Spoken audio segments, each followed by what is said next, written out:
जाको भयो सो सब प्रेमना रूप आदि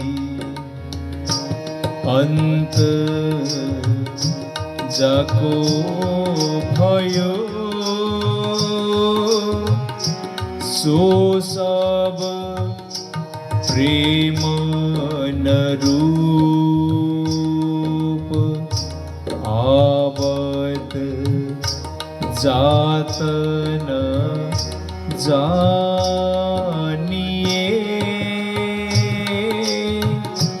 जैसे छाह रुधूप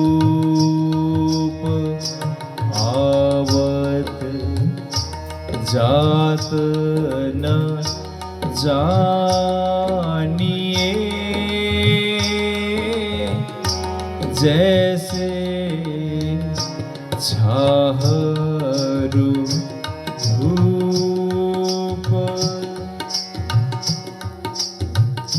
जिसका आरंभ और अंत होता है उसको न तो प्रेम कहा जा सकता है और न रूप कहा जा सकता है। धूप और छां की तरह वह तो आने जाने वाली चीज है, आने जाने वाली चीज है। राधे राधे।